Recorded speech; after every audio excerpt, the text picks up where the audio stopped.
few months ago, I did a really in-depth chord study on Stormy Monday blues, looking at all the various ways that we can navigate the changes to this classic tune. If you've not seen that, do go and check it out. It's certainly required viewing before tackling this lead study.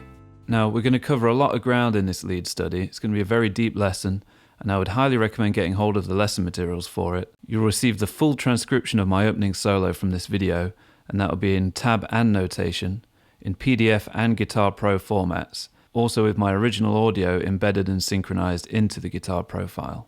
And I'll also include separate audio files of both my performance and my backing track. To get hold of that and the equally thorough lesson materials that accompanied my rhythm study on this piece, check the links in the description. I have a Patreon page where for the price of a coffee and a muffin every month, you get access to all of my lesson materials, past, present and future. Or if it's only this lesson that you're interested in, you can download that at the Gumroad link. Either way, it's your support that enables me to continue making these in-depth studies, so thank you so much. So with all of that out the way, let me just give you a brief overview of how this lesson's going to work. The opening solo was a long solo, so I'm not going to go into extreme detail on fingerings and fret numbers and all of that stuff. Of course, that's all included in the notation and the tab, but the real idea of this lesson is to expand on the concepts and shapes that I'm applying throughout that solo. From blending major and minor pentatonics to triads and arpeggios, even to including some really spicy chord work within your solos. We'll cover all of that and much more throughout the course of this lesson. So grab your favourite guitar, grab a cup of coffee, and make yourself comfortable for the next half an hour while we explore some of the ways that you can express yourself and find your own voice while soloing over the Stormy Monday blues changes in the key of G. So for our opening phrase, we're playing over the 1 chord, G7, and we play this. So we're using 3 notes, 4 if you include the one we're bending to, from the G major pentatonic scale, this shape in particular.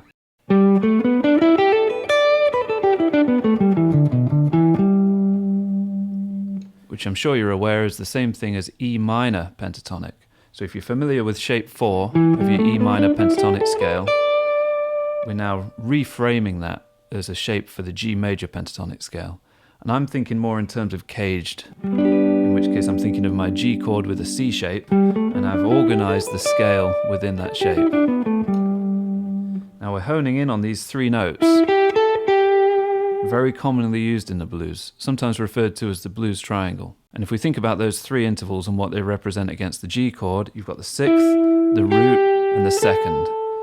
Now that bend we did, we bent the 2nd up to that sweet major 3rd, one of the most crucial sounds to get under your fingers if you're playing blues. And it's amazing how much you can do just with that little cluster of notes. Take Peter Green's intro from Need Your Love So Bad as just one of many examples.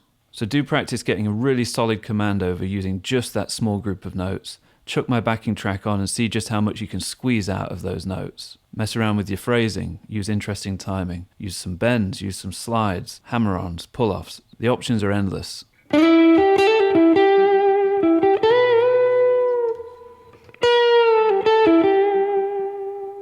Vibrato, of course, is a key feature of the blues, so do make sure that your vibrato technique is good. Get it happening from the wrist, like I've mentioned in detail in my Chicago blues lesson, which you should check out if you've not seen it. Now, this concept that people talk about a lot within the blues is switching between or blending the major and the minor pentatonic scales. So let's look at that a little closer. Now, with the major pentatonic, one of the defining notes of the scale is your major 3rd, hence the name major pentatonic. Now, the major 3rd is just the 3rd note of your G major scale, so that note would be B, 12th fret of the B string. That's the note we bent up to in the previous phrase. So let's grab that note. Now the G major pentatonic in this zone would look like this. Again, you can be thinking of the cage system. That would surround the A-shaped G chord. And again, it's worth knowing that that shape is the same thing as your E minor, the relative minor to G, E minor pentatonic shape 5. It's just a matter of context and how you're framing this stuff mentally. If you're seeing E as the root, then you're dealing with the E minor pentatonic scale.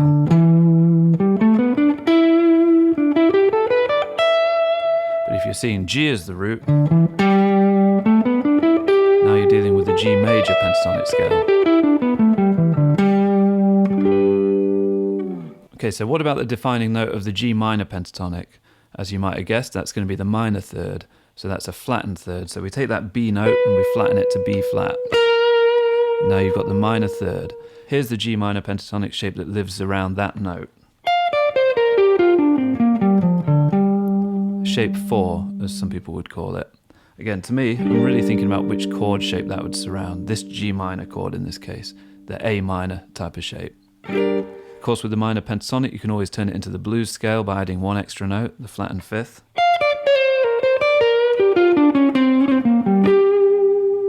Now, of course, you've got to do plenty of practice using major pentatonic on its own and using minor pentatonic on its own. But when you feel it's time to start messing with blending these two scales, start by simply bringing in that defining note that we spoke about. For example, our next phrase, we have the G major pentatonic notes that we had from before, these three notes here, but we insert the minor third from the G minor pentatonic as a passing note ahead of the phrase.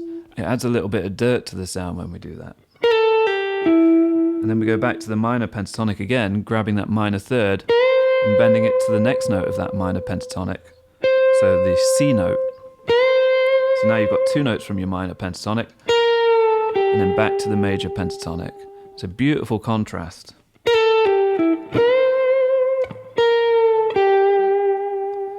Now let's look closer at that group of notes. We're playing over the 4 chord at this point, C9 or simply C7. Look at that group of notes in relation to that chord and it makes a lot of sense. You've got the major third of C, you've got the 5th, you've got the 6th, you've got the flat 7, and the root. So it's essentially a C7 arpeggio with the addition of the 6th degree.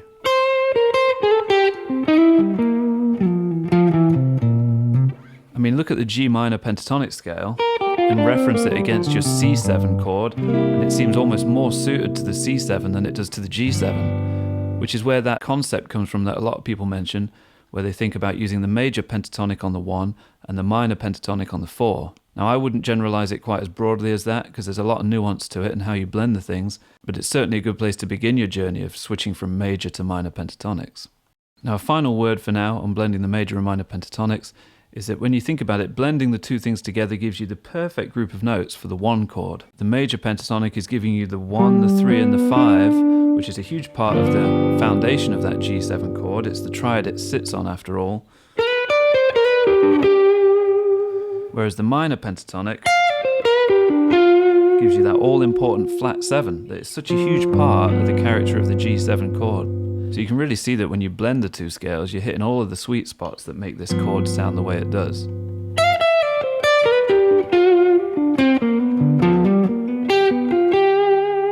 Now, all the way throughout this piece, you're going to see so many examples of this blending of major and minor pentatonics. And it's your job to really try and spot that and recognize that sound when it hits your ears and start to use it yourself. Of course, the phrases I'm playing can provide a nice little blueprint for you to get started with some ideas, but definitely do your own thing with these. You know, that's the bigger picture behind all of this. From a teaching point of view, it's that old classic cliche, you know, the fish versus the fishing rod. Now for our next phrase, or bar 3, if you're following along with the sheet music, we're back on our 1 chord, G7, and we play this. Which is all from the G minor blues scale, shape 2 to be exact.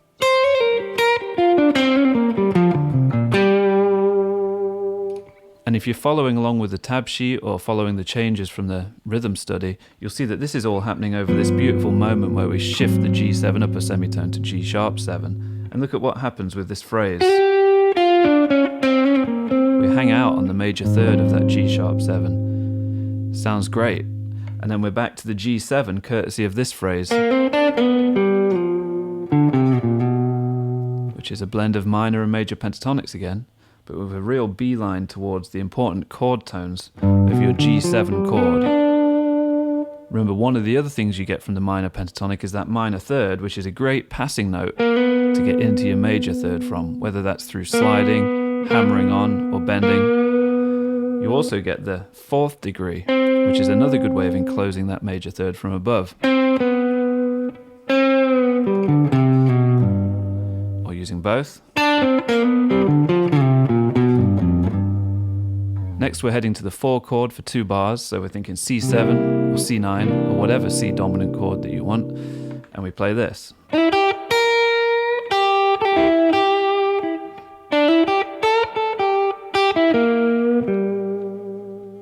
analyze those notes, they're all from a C7 arpeggio.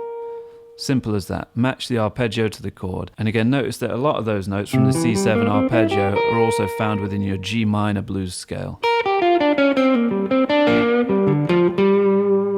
Now we're heading back to the G7, and if you're following along on the sheet, this is bar number 7, and this is where things start to get interesting, because we have that climbing and descending line of minor 7th chords coming up. For the G7, we play this,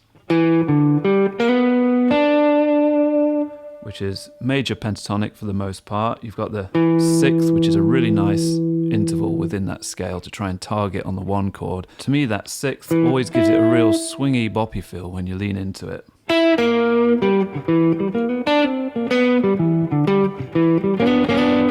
Now the change comes to the A minor 7, and we play this,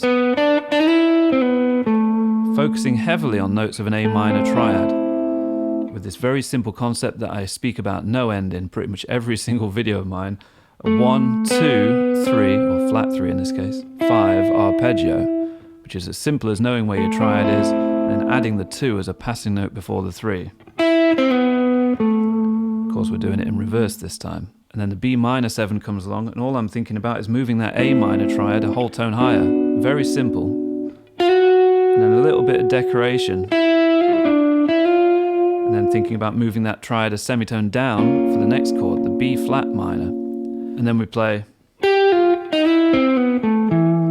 which again, we're thinking of the same thing as before, but we're also getting that 5th 1 octave lower now. So again, triad-based thinking. So for that whole line, all I'm doing is moving a triad shape. A minor, B minor, B flat minor, A minor, on 2 different string sets.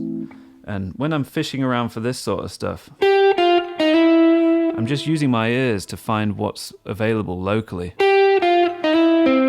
There's no theory being applied there in my mind at all. I'm not thinking A natural minor, for example, or A Dorian or anything. I'm just thinking, find stuff that sounds like it works with these target notes of your triad.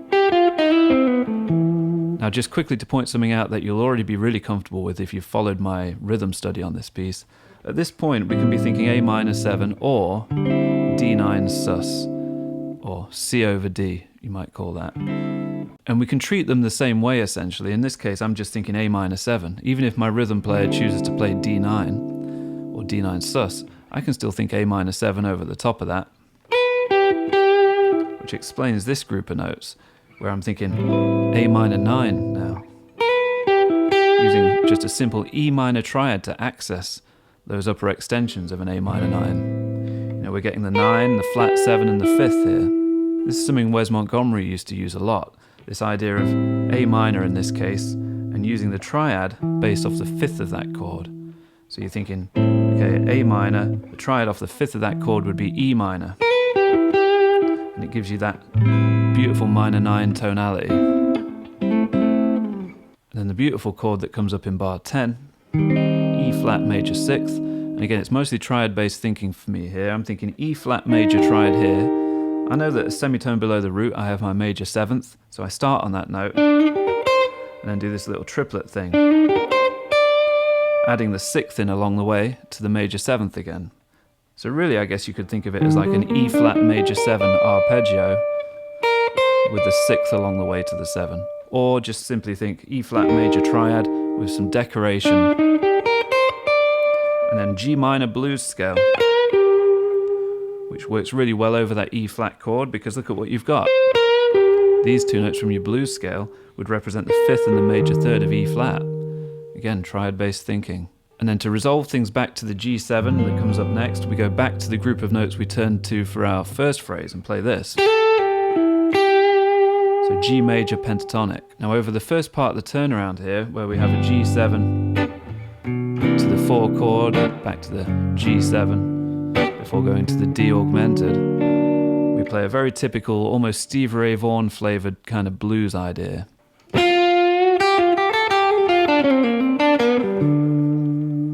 And again, that's a big blend of both the G major and the G minor pentatonic scale, but with a firm emphasis on the G minor side of things this time. Notice how we also include this little passing note.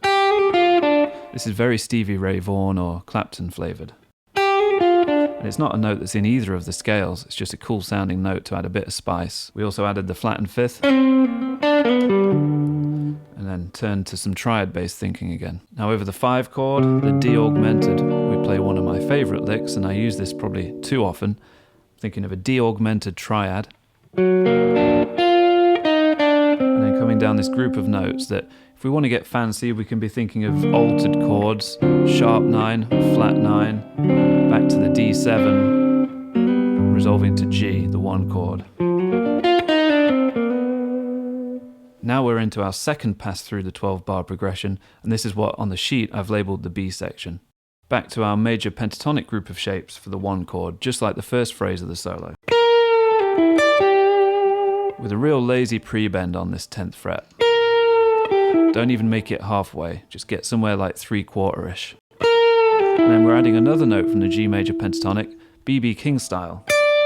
This would be the 5th, and then bounce back to the root. Now as we move to the 4 chord, the C7, we're going to start with 2 notes from the G major pentatonic, which you'll notice are really strong notes for the C major, because that's the major 3rd and the 5th, but then we go firmly back to G minor pentatonic, or G minor blues scale, and we start with one of these massive bends at the 10th fret of the top E string. That's a 1.5 step bend, a minor 3rd higher. So if we're thinking of the G minor pentatonic, we're getting from this note to this note, courtesy of a bend.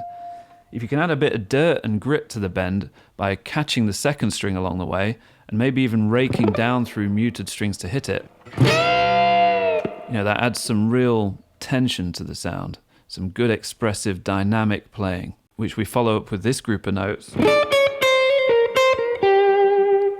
which again is all from the G minor blues scale. Here's your blues note. Notice how we favour the notes from a C7 chord though, the chord tones like the root, the flat 7 and the 5th. Also pay close attention to the timing of these phrases. Notice how I'm always thinking about groove and being in the pocket. You've really got to have a tight control over your rhythmic subdivisions when you're playing this kind of stuff. And you've got to be willing to let things fall behind the beat and swing a little harder and then catch up on yourself. A bit of a push and pull feel throughout. Now heading back to the 1 chord. This makes sense, right? The top 2 notes of a G major triad, the major 3rd and the 5th, and then the same group of notes we use for the opening phrase of the solo. One of my favourite little ideas, that the minor 3rd sliding to the 2, and then the root, and then bending the 11th fret of the B string, a whole tone, to coincide with that semitone shift from G7 to G sharp 7. And we're bending up to the major 3rd of the G sharp 7 there. No accident. And then move up 2 frets and bend that note a whole tone. And then another one of those screaming blues phrases.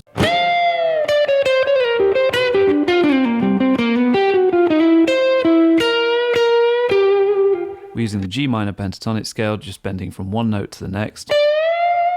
Minor 3rd bend, that is.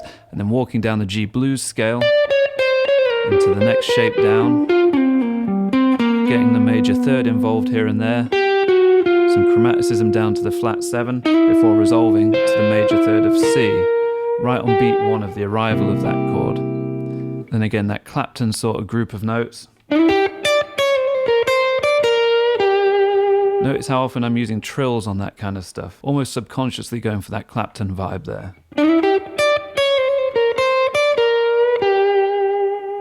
Get a good command over the timing of those techniques, and then staying within the G minor pentatonic and just working our way down through the shapes. Now we're in bar 19, and this is where that beautiful climb and descending sequence comes in again.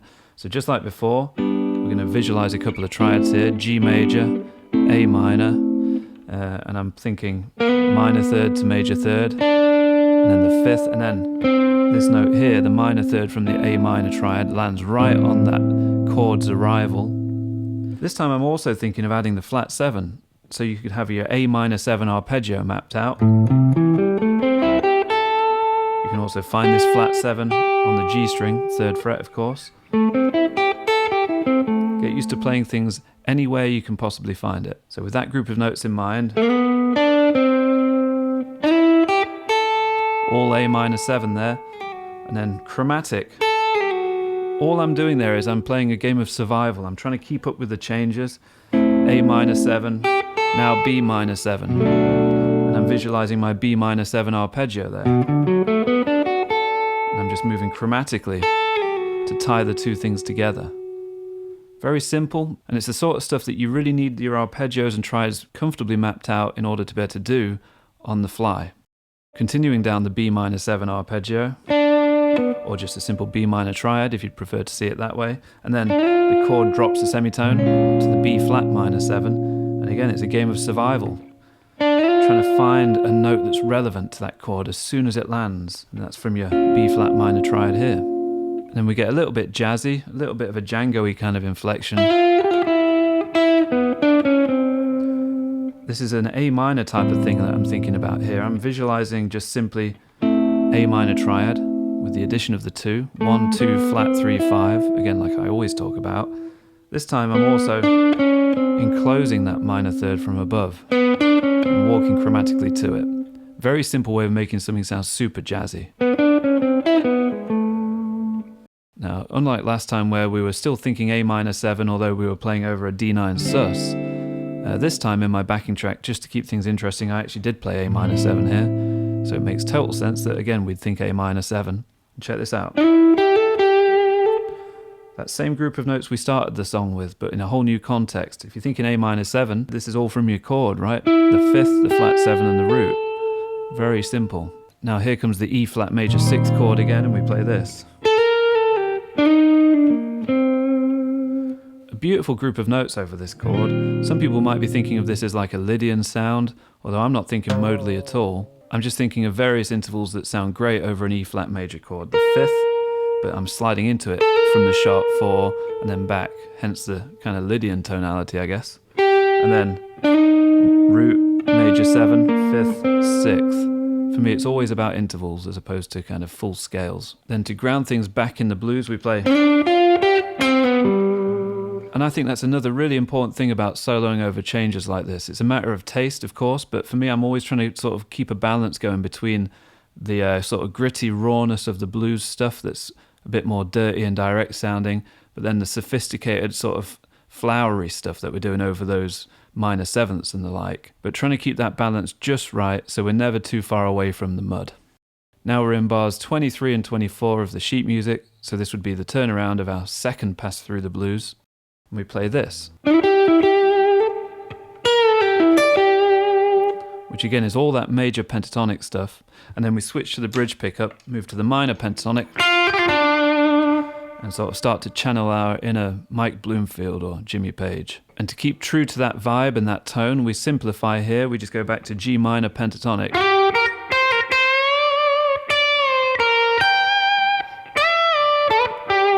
With that little touch of the major pentatonic at the end there, just to tie things into the 4 chord nicely. And that's that same group of notes we had in the opening phrase, but on the G string this time, where we're blending major and minor pentatonics, mostly major, but with one passing note, the minor third, from the minor pentatonic. Now check out this particular order of notes. That little interval at the beginning is especially powerful, especially now that we're on the 4 chord, because in that C7, look what we have. Those same 2 notes, that tritone interval between the flat 7 and the 3rd. For a real good example of applying that sort of tonality, listen again to Peter Green, his song Jumpin' at Shadows, which is probably my favourite Peter Green recording. There's a few of them, they're all live, but one thing he's constantly turning to is that spicy interval over the C7 in this case. And next, where we have that movement again from G7 to G sharp 7, we're throwing out all of our thinking and making this as unacademic as possible, and just sticking with that raw feel that we've now got because of the bridge pickup tone. And we're just thinking G minor pentatonic, and we're not overthinking anything, we're just trying to hit the notes that our ears want us to hit.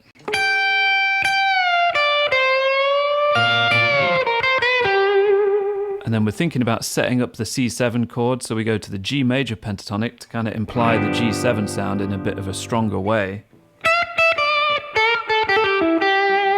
Because that really tells us that we're dealing with like a 5 resolving to a 1 type of scenario. And that major pentatonic phrase just really helps to push our ears in that direction. Then yet again over this chord, just like all the previous times, we're using that Clapton-esque type of group of notes. where we can be thinking of a blend of the major and minor pentatonics, or more importantly, be looking at the way that the notes relate to the C7 chord that's underneath the whole thing.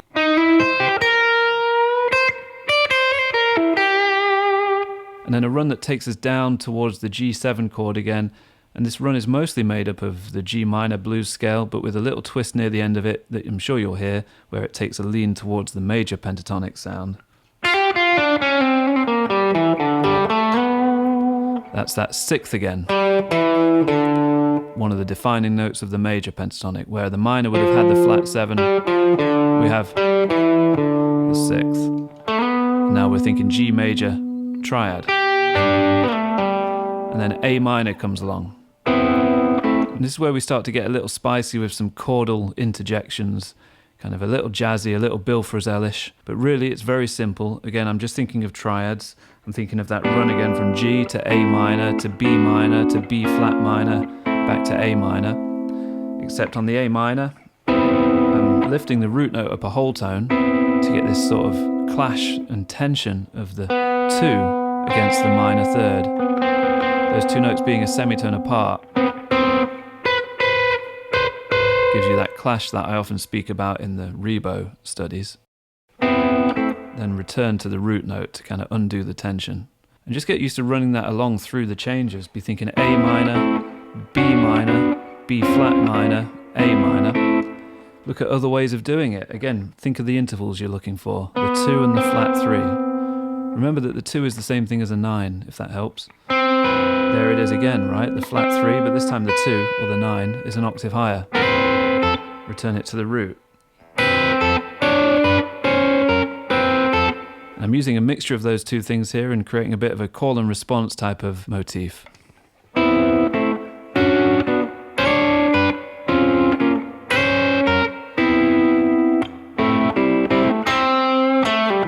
Very simple there, again A minor 7 or A minor pentatonic,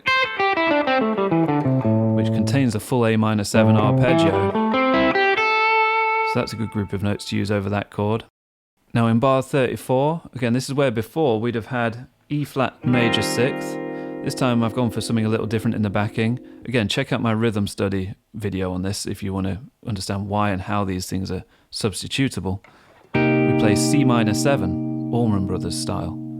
But you can still treat that as an E flat major type of sound because it's the relative minor.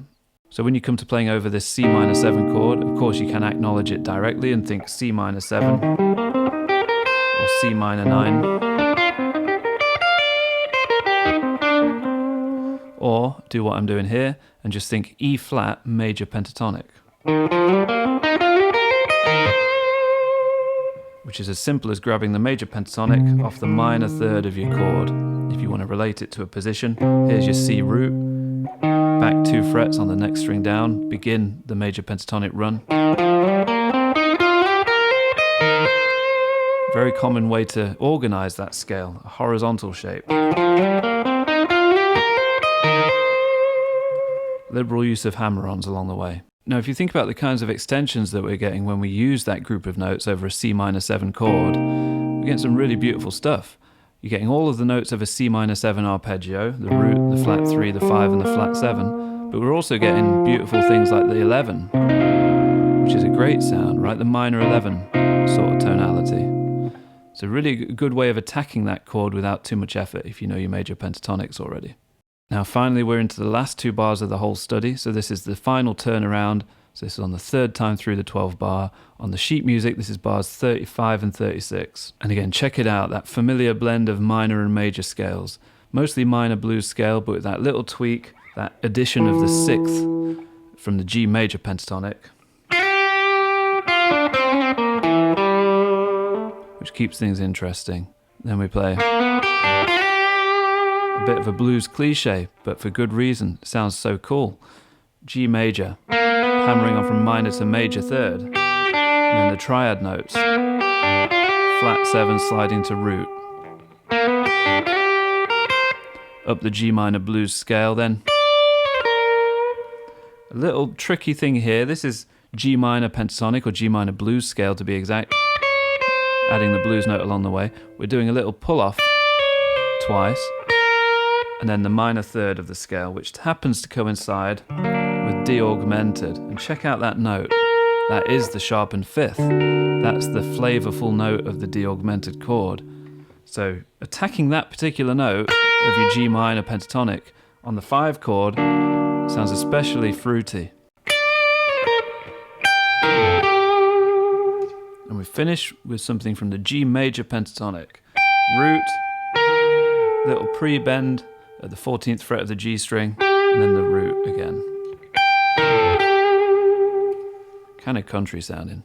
So just to summarize, as far as the concepts that are being used here, it's mostly down to a good grip and command over your minor and major pentatonic scales. Being able to add the blues note in, of course, is important. Understanding when and where you want to switch between those by focusing on which notes suit the underlying chord the best. That's where knowing your triads and arpeggios can really help, because that defines those notes for you. It lays out all of your landmarks. And on that subject, we directly used triads quite often, not just as a mapping system, but as actual shapes that we could plant and work around, especially near the end there when we were doing all this kind of spicy stuff. And of course, your arpeggios are going to be extremely valuable, which, if you know your triads, then arpeggios are simple. An arpeggio can be as simple as playing your triads, again, but just one note at a time, or in a lot of cases adding things on top like extensions like a flat 7 or a 9 or an 11. Having an understanding of that stuff really helps you to visualize things in a way that actually makes musical sense. And do remember that a lot of this comes down to your ability to play dynamically and have good and imaginative phrasing. You know, leaving spaces quite often, not being afraid to come in an awkward place like on the of a triplet, one and coming in awkward places. Try and be playful and almost think of your rhythms in terms of the syllables of words. Try and make things sound a little vocal if you can. And again, that can be as simple as making sure that you're mixing up subdivisions, like playing some triplets, some 8th notes, some 16th notes, some quarter notes in your phrases, rather than just keeping things too linear and predictable. And also adding a lot of space between phrases. And again, coming in on offbeats. Don't always just come in on the first beat of the bar. Now, another massive part of playing any solo, not just the blues, but the blues kind of really magnifies this, is your ability to play dynamically and with really good expressive technique, like vibrato and strong hammer-ons and pull-offs, slides and bends. All of those things eventually come together to create your own unique voice on the instrument. So you do want to spend a lot of time cultivating that. Whew, okay guys, so that was a massive lesson. And again, make sure that you do check out that Patreon link or the Gumroad link if you want to get hold of the note-for-note transcription of my exact solo from the opening performance. That, hand in hand with everything we just went through in terms of the concepts covered and the thought process behind things, should give you a good well-rounded view of some plans of attack for playing over Stormy Monday. And do remember to really make good use of my backing track. At least once a day, try and put that on and solo over it using some of these ideas that we've spoken about. And remember that one of the most important skills you can have as a musician is to be what I call a musical magpie. You hear an idea that you like and you immediately lift it and take it and do your thing with it. Reshape it, move it to another key, make it yours. So that, of course, goes for all of the phrases I played. Just take anything that you like the sound of and use it and understand it and move it around to other places. That's how you can build vocabulary. So let's finish off with a bit of tone talk. As you know, I like to emphasize musical ability and expressiveness and artistry over gear. But for something like the blues, gear can be quite important because you want a good overdrive pedal for one. In the case of this solo, I'm using the Vemuram Jan Ray pedal. I don't have the gain set very high, it's at about 10 o'clock. And I'm running that into my 1969 Deluxe Reverb amp. And that's where the reverb's coming from that you're hearing. That's the inbuilt spring tank. I've got the amp volume set to around 4, which is just about starting to break up, which is exactly why you don't want to smack the front end of the amp too hard with a high gain pedal. You just need a little lift, a little boost. And I have my EQ set very flat on the amp. I just have the treble and bass set to 4. The speaker is one of those Eminence 12-inch Alessandro speakers. I think it's called an SC64 or something like that, if I remember rightly. It's really good anyway. I love the sound of it. This guitar is one that I'm sure you've seen a lot on my channel. It's my 2013 Gibson Custom Shop ES335. It was a 63 reissue, anniversary edition at the time. It's a really good example of a 335, and it's got an interesting kind of taper to the neck. Starts off quite slim and ends up fairly chunky by the 9th or 10th fret, you're at pretty much a 58 type of a neck thickness. The pickups are by my favourite pickup winder, Sun Bear. If you've seen my signature Farron 5 Telecaster pickups, you'll be no stranger to Stu's incredible handiwork, so do check him out. Brilliant pickup winder, based here in the UK. And he's one of the nicest guys I've ever worked with, just an absolute gentleman. These are his 59 PAF pickups, the Alex Hamilton wind, so they're very low wound pickups. They have a lot of sizzle and brightness, and they sound very open, and they're not honky in the mids, so I really enjoy that, especially in this guitar. And for most of the solo I was on the neck pickup until that last run around the 12 bars when I switched to the bridge pickup. All the way through, everything's just all the way up on the guitar, tone and volume. The strings on here are 11 to 52 Diodario NYXLs. And as usual these days, I'm using a Dunlop H3 pick. I recorded my amp through a Universal Audio OxBox. Let me know if you're interested in my rig settings for that. I spent a long time dialing that in from scratch to get it to sound as close as possible to when I used to use my Royer R121 ribbon mic and the SM57. And I feel like I've got it pretty close, or at least as close as I can get it. I don't know how many of you out there use an OxBox, but yeah, do let me know down in the comments if you'd like me to do a short video on that. Okay, so as always, please do comment down below with any questions you might have, and do like and subscribe and share this video with anyone that you think might be interested. That really does help the growth of this channel, and I really do thank you for it. It means a lot to me. So as always, it's been an absolute pleasure to hang out with you guys, and I'll see you next time for something completely different. Alright, take care.